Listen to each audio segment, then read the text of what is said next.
अस्सलाम वालेकुम जी। कैसे हैं आप सब लोग? उम्मीद करती हूँ कि सब खैरियत से होंगे। आज बन रहे हैं जी करेले गोश्त। प्रेशर में गोश्त को गलाएंगे हम। 1 कप ऑयल का मैंने डाल दिया इसमें प्रेशर में। 3 बड़े साइज़ के प्याज डाल देंगे इसमें कटे हुए। प्याज़ों को फ्राई करना है।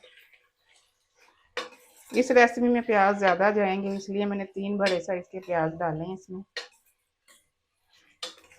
प्याज यहाँ पे ब्राउन होना शुरू हो गया, सॉफ्ट हो गया प्याज। हाफ टेबल स्पून यहाँ पे ज़ीरा डाल देंगे। ज़ीरे को भी साथ ही फ्राई करेंगे प्याजों के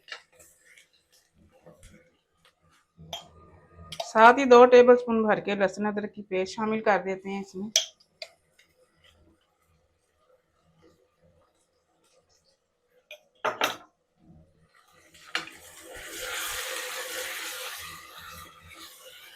लहसुन का कच्चापन खत्म करेंगे, इतना फ्राई करेंगे इसको।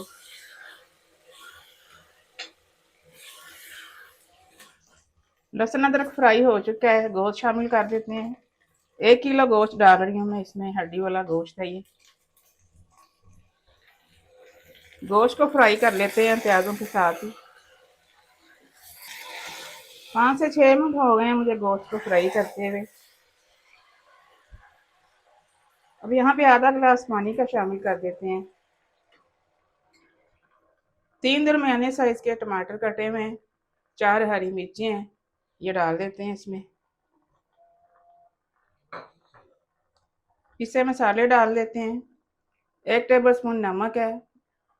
1 टीस्पून हल्दी जाएगी इसमें। हाफ टेबल स्पून इसमें जाएगी दाढ़ा मिर्च। हाफ टेबल स्पून लाल मिर्च है। 2 टेबल स्पून धनिया पाउडर है। धनिया इस रेसिपी में ज़्यादा जाएगा, बहुत ही अच्छा फ्लेवर आता है। एक दफ़ा मिक्स कर देंगे अच्छे से और बॉईल आने का वेट करेंगे। गोश्त यहाँ पे पकना शुरू हो गया है, बॉईल आ चुका है। ढक्कन लगा देंगे प्रेशर का।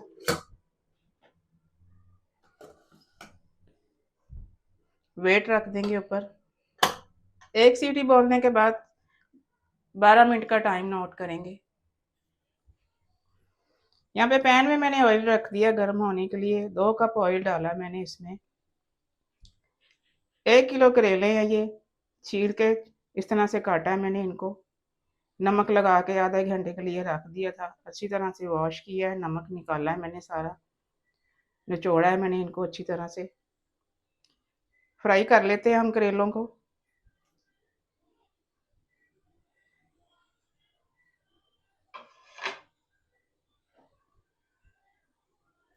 दरमियानी आंच पे फ्राई करेंगे, ज़्यादा तेज़ आंच में नहीं करेंगे। करेले यहाँ पे फ्राई हो चुके हैं, इतना ही फ्राई करेंगे इनको। अब निकाल लेते हैं। करेलों को मैंने निकाल लिया है फ्राई करके। एक्स्ट्रा ऑयल मैंने निकाल दिया है, थोड़ा सा ऑयल मैंने बचाया है। प्याज फ्राई करेंगे इसमें। 500 ग्राम कटे हुए प्याज इसमें डाल देते हैं। प्याज़ों को सॉफ्ट करेंगे, ज़्यादा ब्राउन नहीं करेंगे। गोश्त का प्रेशर लगाने के बाद 12 मिनट का मैंने इस बर्तन में शिफ्ट कर दिया है। इसका पानी ड्राई करेंगे अब। पानी ड्राई करने के बाद मैंने इसकी भुनाई कर ली अच्छे से।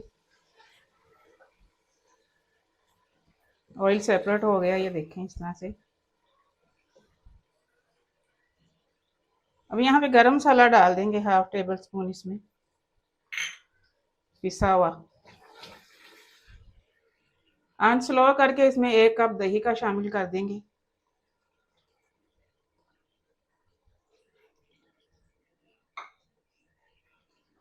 मिक्स कर देंगे एक दफ़ा। साथ ही करेले शामिल कर देंगे जो हमने फ्राई करके रखे हैं।